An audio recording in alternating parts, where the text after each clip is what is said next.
The Can-Ams are really a work of art whenever it comes to side-by-sides, and they can bring so much joy to you, your friends, and your family out there and riding. But a super important part of keeping these things going is routine maintenance. And whether you like to get your hands dirty and do it yourself, or you trust the dealer to do the work for you, it's so important to keep in mind that maintenance is key to keeping these things out on the trails. First, it is most important to identify what kind of a rider you are. Are you somebody that goes out regularly and rides every other weekend?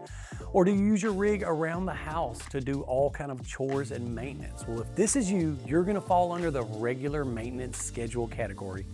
On the other hand, there's riders out there like me that really like to do hardcore riding, and these fall under the severe duty maintenance schedule, which basically breaks down performance riding, long riding, high speed, or things that I like to do, the racing.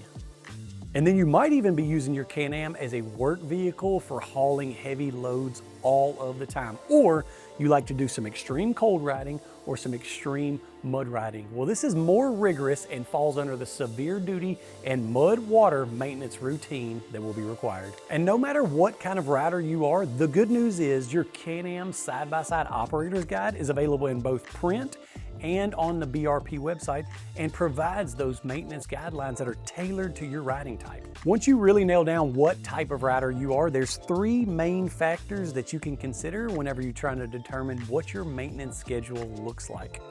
The first one is calendar time, and if you're someone that just gets out a few times a year and does a little bit of your riding, most of your maintenance is likely on an annual basis.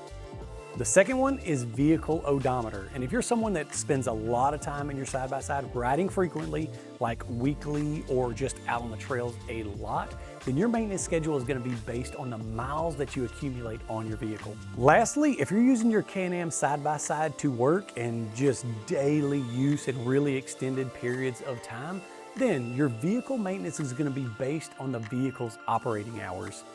Now that you know what type of Can-Am rider you are and the factors to consider for your maintenance schedule, you can refer to your operator's guide and keep an eye on which maintenance is due next. You'll find a really clear and simple servicing chart based on which type of rider you are, and this way you'll ensure that your side-by-side stays in tip-top operating shape and you really protect your investment. Let me give you just a simple example. So if I'm a regular rider heading out every other weekend to hit the trails with my friends and my family, and I hit that 6,000 kilometer or about 3,700 mile mark, I can easily refer to that Can-Am side-by-side operator's guide and see that I am due for a regular duty A and B maintenance.